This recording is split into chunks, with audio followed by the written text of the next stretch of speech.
Welcome back. No, let's just get it right. So, have you ever been in a situation, Mark, where you want to do a presentation somewhere and you are ambushed? Yes. How confused you can get until you compose yourself, which is also not an easy thing if you don't master the art of composition, how you can compose yourself and deliver something in a record time. Yeah. Have you been in that situation? Yeah.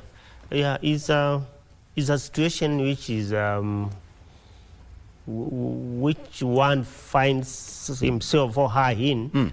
And I've been in such a situation where you want to present something and you are ambushed without even having prepared to do it. When you are in that situation, I think you feel like either dropping it or you feel like having to start it once again. Yeah. And I think is something which always puts somebody in a situation whereby you cannot, even if you present it, you not get it right at that point. Yeah. You'll come back and start questioning yourself. That is akin to what a majority of Kenyans are asking, starting with Justice Isaac Lenaola. And yesterday we had Professor Kithure Kindiki also talk about it. There are 2 cases in court. Wiper leader Kalonzo Musyoka also raised that concern. Actually, he said that they're giving the government 1 week to reconstitute IBC or get way forward. Jackson Ole Sapit also talked about it yesterday. And some of the concerns raised by this great man is that IBC should have enough time to prepare. From your experience, what do you think should be the role of IBC up to where we are in terms of preparedness to run a credible election or a credible office?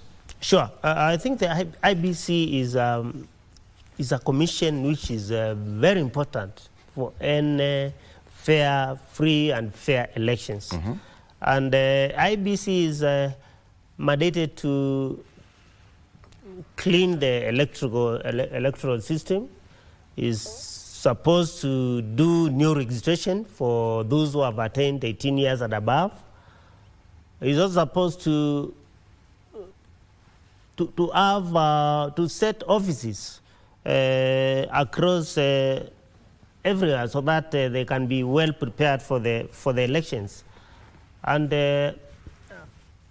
when we have a situation whereby the IBC is not constituted, I think we are causing chaos in the country because just 3 years to the election and you find the country living without the IBC. I think it's a dangerous situation the country needs to live away from. And part of it, I think, if you look at the sincerity of the government, I think it's not there because one, those court cases are things that can be settled even outside court. Those who have filed those court cases can be talked to. The Kialomoli and the other guy in Kiambu, they can be asked to withdraw those cases so that we can have the committee constituted. And I think this is part of the government. Most of the work which needs to be done is on the part of the government. It needs to move fast, assure the public that it is serious on forming the constitution, because if things stay like that, it's only the government which is going to have the favors, because they want the status quo to remain so that we approach the 2027 elections without a constitution.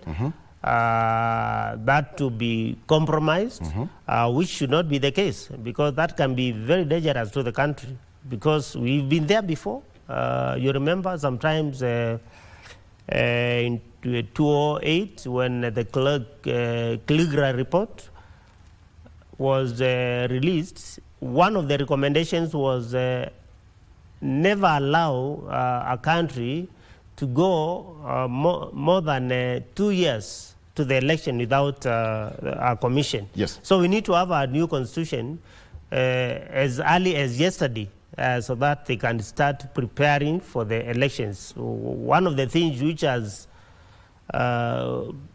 been overdue is the delimitation of the boundaries, which is supposed to take effect anytime once we have the new IBC. They need also to prepare by cleaning the register, which has not been cleaned since we did our elections in 2022. There is also new youth who have attained 18 years who need to register so that they can vote. So I think we need to have this IBC as soon as possible so that they can prepare well for the elections. You are right. You're right. Mark, look at it this way. IBC has a role to, one, the way you put it, to supervise and conduct referenda as well as elections to any elective office that is established by the Constitution. We have got so many elective positions which are not represented as we speak. One of them is Banisa. Since last year, February or March thereabout, to date, when Banisa Member of Parliament passed on after a road accident, we've had also electoral, positions that is different wards across the country without any representation.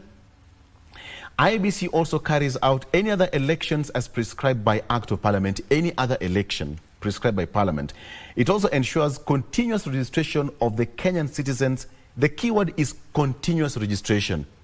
2 years later, we've not had any registration. That is dangerous. Dangerous, yes, because that tells you that if it continues like that, many people are going to be left out. They are not going to participate in the elections.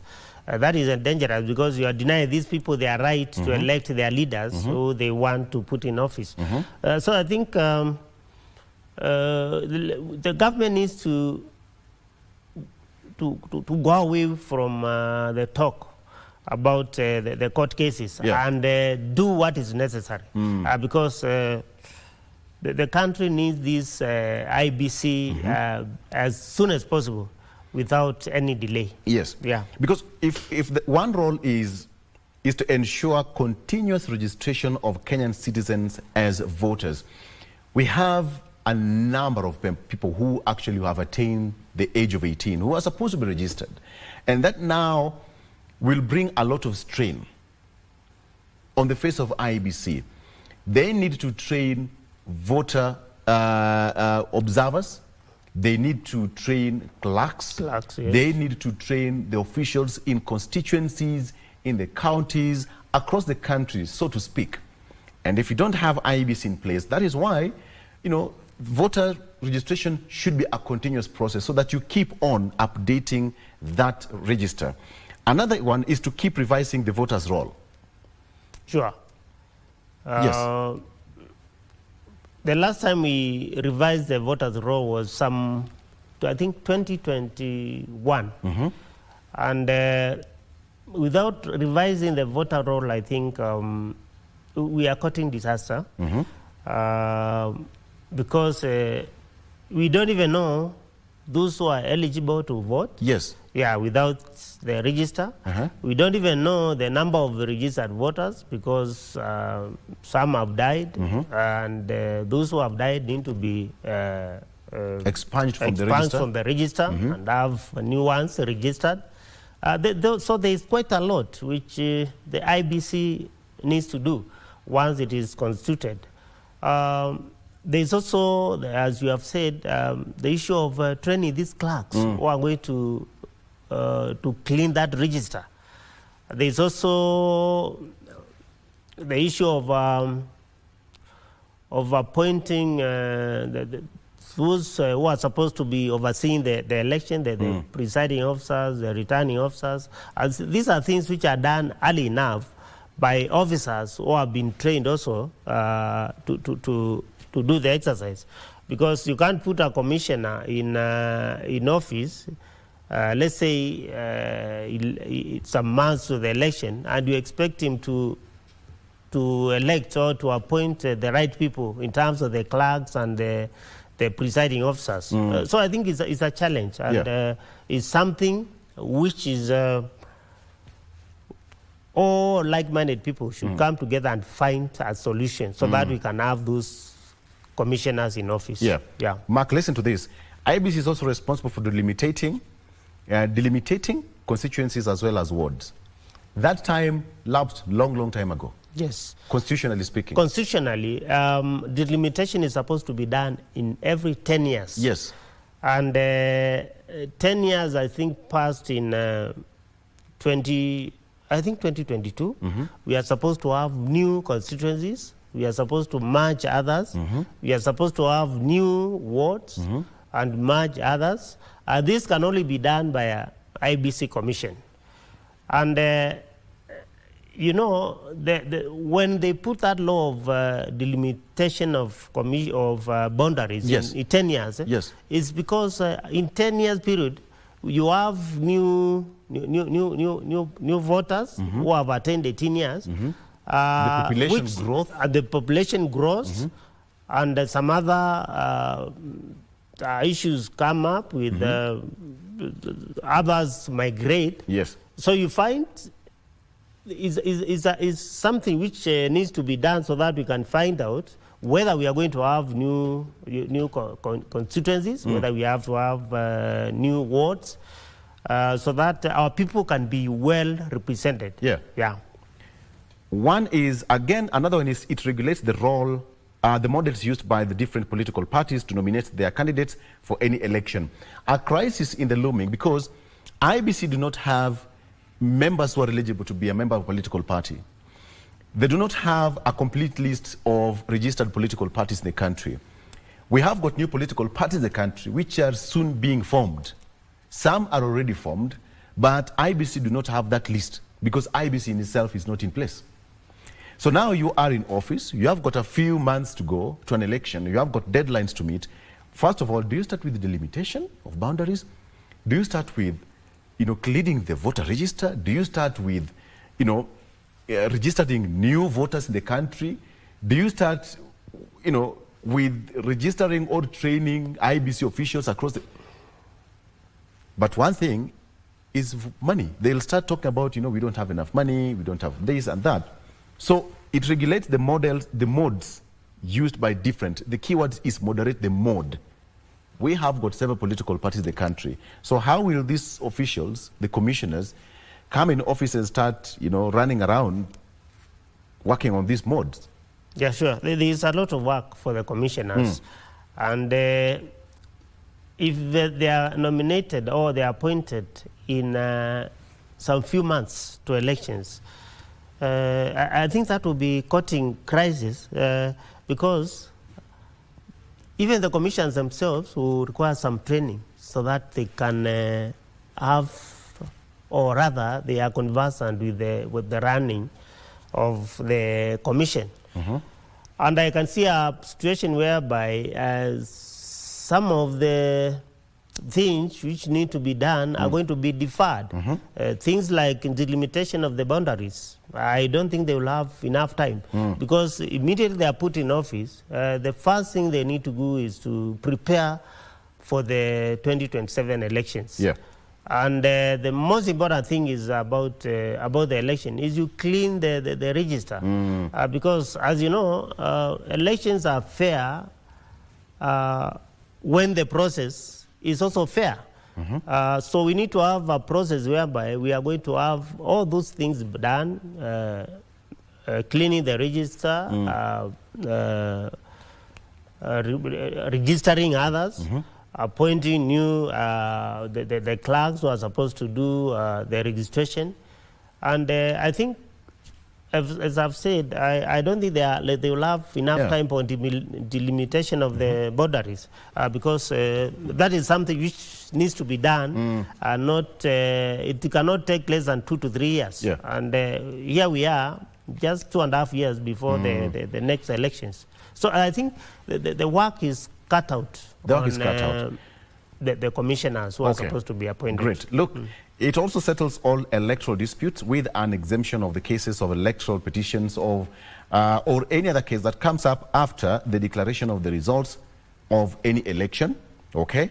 IBC also looks into the registration of all candidates. Also looks at the registration of all candidates vying for any electoral position in any election. Sure. It looks into the registration of all candidates vying for any electoral position in any election. It carries out voter education, which is one of the biggest problems that we've had in this country. Voter education, civic education, and awareness and all that. At what time will they have voter education? Sure. I think, as I've said, they have a lot which is on the table. And as you have said, voter education is very important in preparing for elections, because you can't approach a voter who has no knowledge of how or he or she is going to vote. So we need to have that education. We need to have that that awareness, because the last time we heard of it was, I think, 3 years ago. Yeah. So it's something which needs to be taken seriously, because we don't want a situation whereby we are going to approach the elections with a voter who is not even knowledgeable, who doesn't know how he's going to vote, or a voter who doesn't know how he's going to register, a voter who doesn't know how he's going to approach the elections. So we need to have this civic education as early as possible. Yeah. Let's just come back home. Somaliland had the election 3 or so weeks ago. And Somaliland had the election, and one of the system and technology they used was iris detection. They had that system of iris detection. Simply go, look at that thing, and you are counted. You shall have voted. Look at it this way.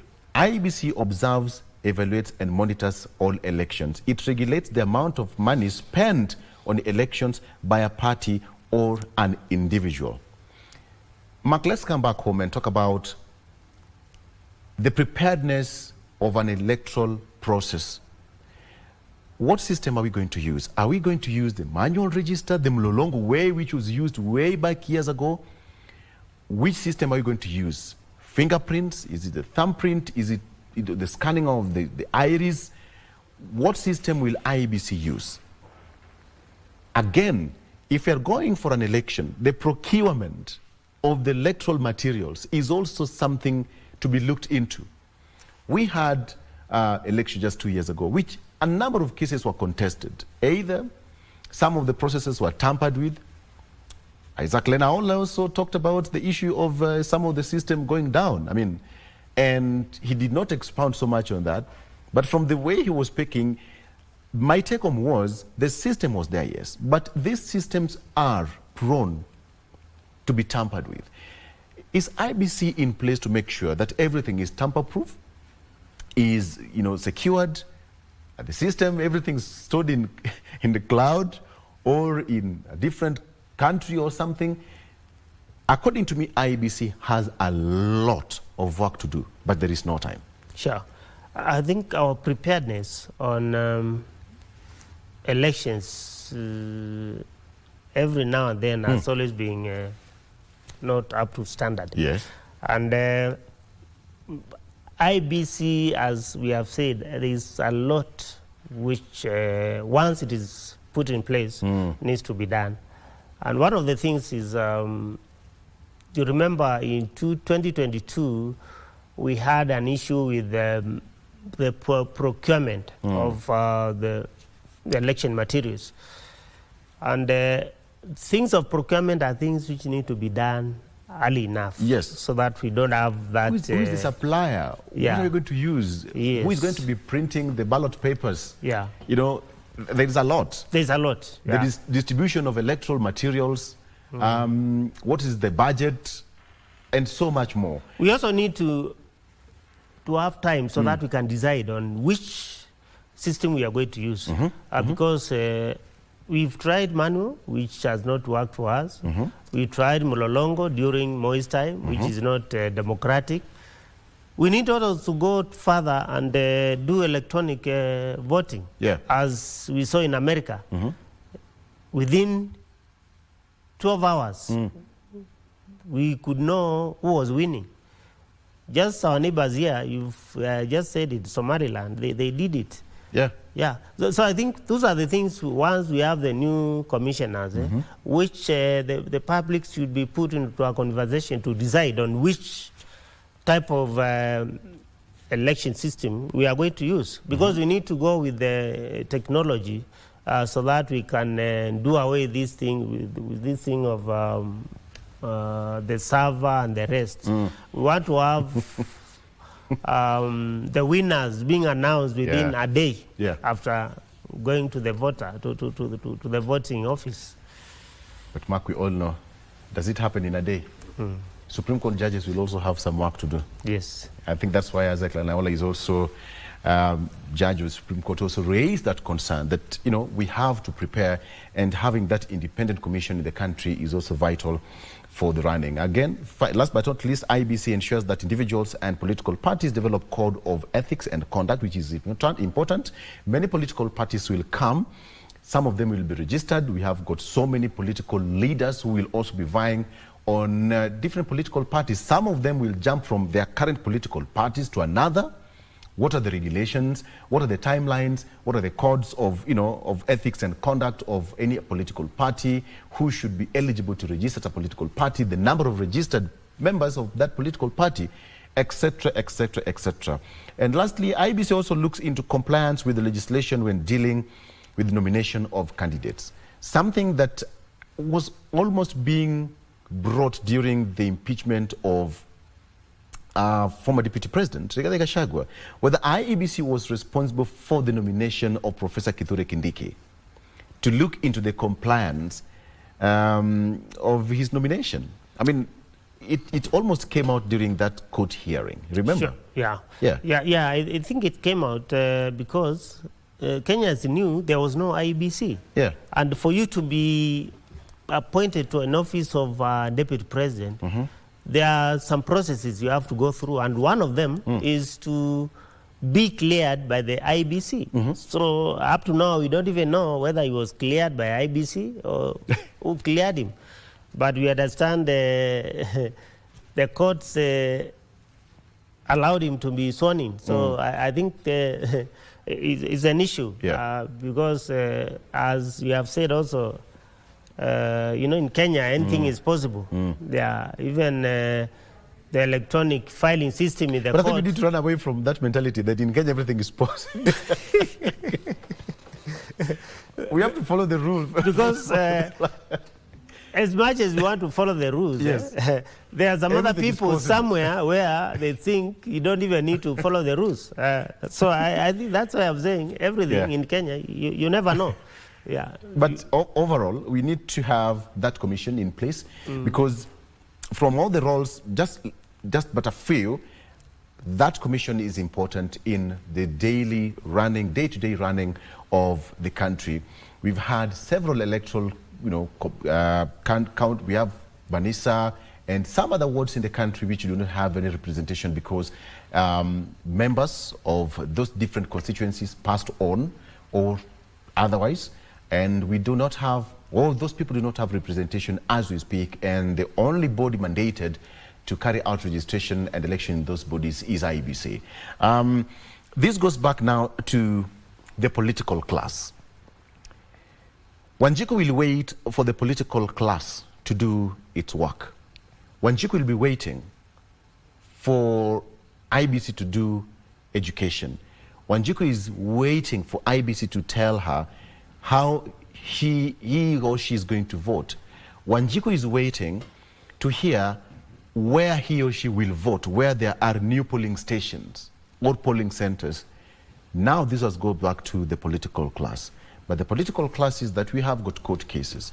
Mark, don't you think that these two court cases, we've had situations where court cases are, you know, sorted out of court? The Deputy President said yesterday that some of these cases should be settled out of court and then IBC to be formed. Sure. I think this is, the court cases are not things that can put the country in such a situation. And one way is to settle them out of court. The people who have filed those cases are Kenyans, and I'm sure they also love Kenya. If they can be talked to, I think they can drop some of those cases. Because if we say we are going to go the court case to the full-time hearing of the court cases, I think it might take some time, and the exercise of appointing new commissioners is going to be delayed. So let's see how the government is going to react on this, because we've not even had the president talk about it since yesterday. So I think a lot is going to happen in the coming weeks about the court case, because now Kenyans are feeling now the year is ending. We don't even have a new constitution.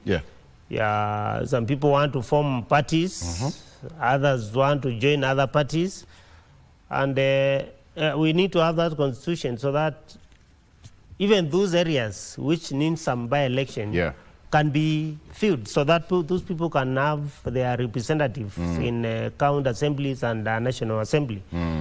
So let's see how it goes. But I think if those people who have filed the cases mean well for the country, I call upon them to find another way of resolving this matter. I call upon Kialomuli, who has one of the cases, to find a way of engaging even the Azimio Wiper Party leader, so that they can agree on who is going to be appointed, because that is not something that needs to delay the process. Okay. Let's take a break. A good discussion. Let's take a break. And when we come back, I want us to come back to the final end of this discussion in as far as this is concerned, and what are some of the lessons that we are learning so far with even the absence of IEBC. And Mark, this might be our last show with you this year as we look forward to the end of 2024. Thank you. All right, we'll have a break, but stay with us.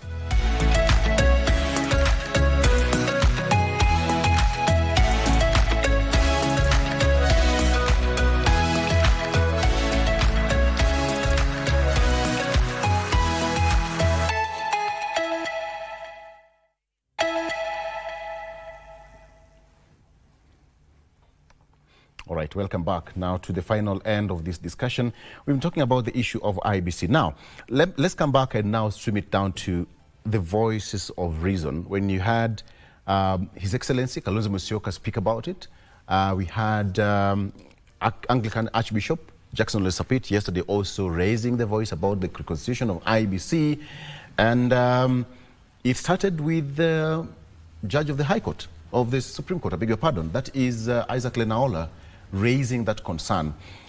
When you have those three gentlemen speak, then it brings the weight of having that position in place, because these are people who are have been in direct link with the electoral process of this country.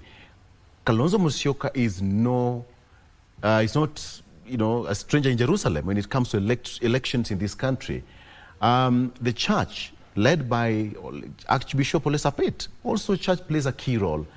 But most importantly, Supreme Court judge raising that concern, because ultimately, when everything go wrong, it will land on their desk. Yeah, sure. Yeah, I think what we are hearing is there are voices of Kenyans who love their country. Because listening to Lenaola yesterday comment about the IBC, and he also commented about the filing system within the court. I think it tells you that we need to do more on some of these things. One, on the issue of the IBC, if a judge can talk about it and say it's something which needs not to slow the process, I think it's something which tells us that it's possible to have a solution on the court cases, because the same judge are the judges who are mandated to listen to those cases. And if you find them raising some issues about them, I think they are trying to tell the leaders, the political class, that it is possible to have these issues resolved so that we can have IBC put in place. We are also witnessing a situation whereby the church is coming out strongly to voice their concerns on some of these issues. The Anglican Church Bishop, Ole Sapiti, he talked about it. And I think when we have those voices, the Anglican Bishop, Lenaula talking about it, former president, former deputy president, the two former deputy presidents, Kalonzo and Rigathi Gachagua,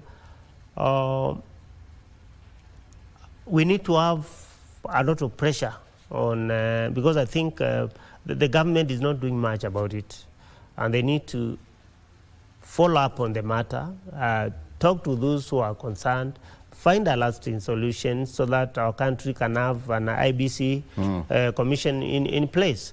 We don't want to court crisis by not having a commissioners in place, which is a very important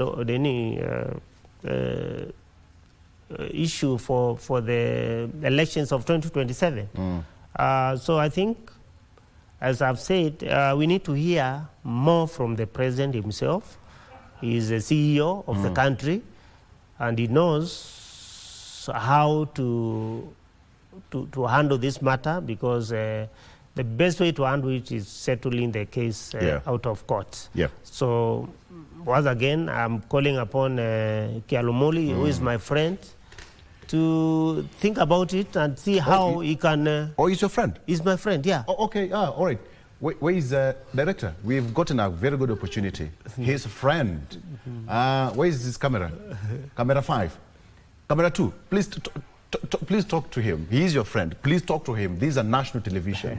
Please talk to your friend. Thank you. Yeah. I'm sure. I'm appealing to my friend Kialomoli to find a way of resolving this issue. I know you wanted to be commissioner in that panel, and I know you can also you are equal to the task, but I think this is a matter of national importance. So for the sake of the country, for the sake of our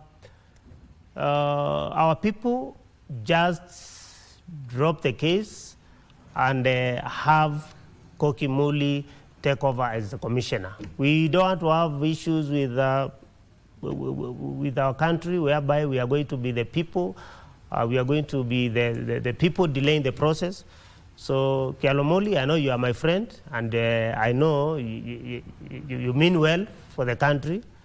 So kindly talk to Kalonzo, talk to other leaders, and see how you can drop the case and see how you can settle it out of court. This court case is delaying the process. This court case is not going to be resolved very soon, because we know our court cases, our courts have a lot of cases which they need to handle. So please, just settle the case, the case out of court, so that we can have somebody to be nominated from Azimio. I know Kokimoli is very conversant with elections, is very conversant with human rights, and she can do better in that commission. Thank you. Wow.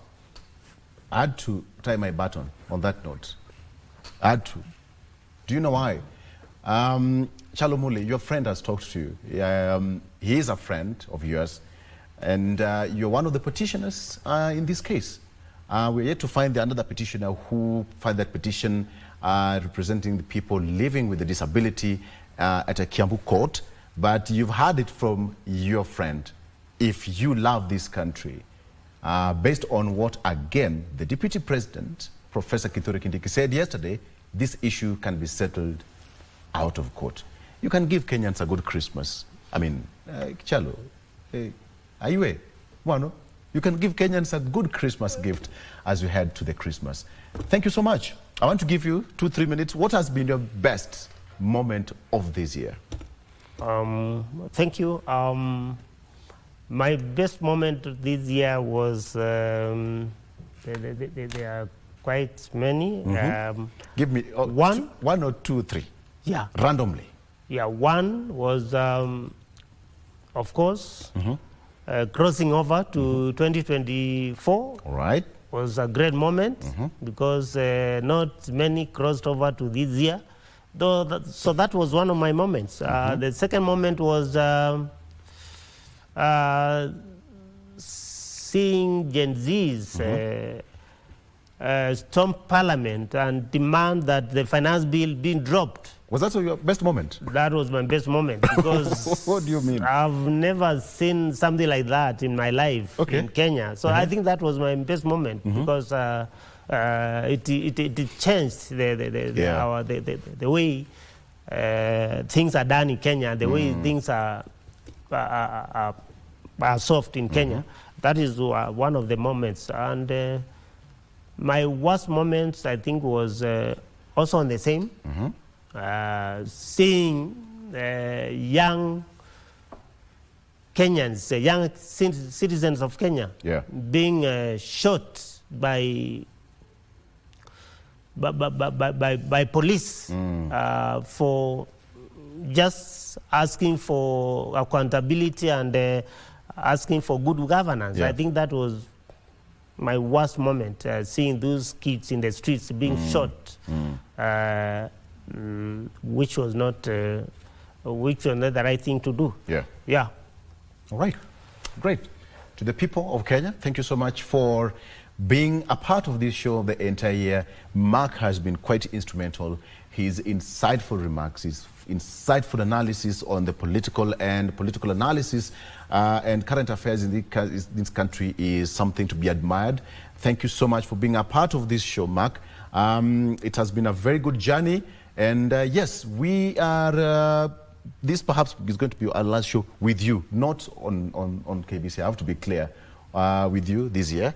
Perhaps, God willing, we'll meet again next year in good health and in good spirit.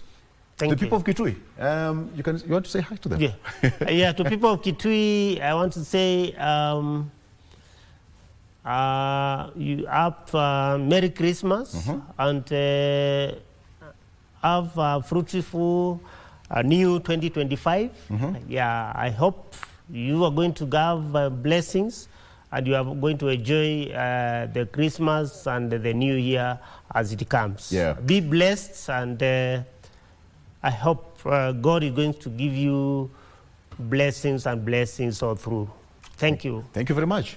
Tell me you're going to call Muli Chalo after this. You'll call him. Yeah, I'll call him. You'll call him so that we can set this matter out of court. All right. Thank you so much for being a part of the show. That has been Mark Ndingo joining me on Iron Politics on this beautiful Monday. An excuse from Wakili George Keith. He's always here with us. He's always here with us. So he's excused himself. He had some urgent matters to attend to. All right. Mark, thank you so much. Thank you. And you too. Thank you so much for being a part of the show. GMK takes a break. We'll be right back with more. Stay with us. My name is Victor Lo. Good morning.